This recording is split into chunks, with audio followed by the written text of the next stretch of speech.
Hello, what's up?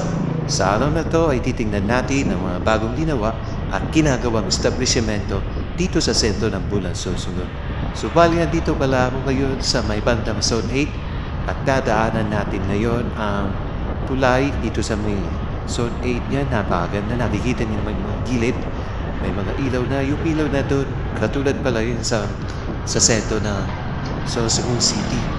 Sa followers po natin na nag-request ng ganitong video, na videohan ko lang yung mga establishmento na ginagawa sa Bulan. So, andito na po. So, andito na pala tayo sa pinakasentro ng Bulan, Sorsogon. Yung papuntang kanan po, diretso po yan mapuntang Palengke. At yung papuntang kaliwa, diretso yan mapuntang Sabang Point.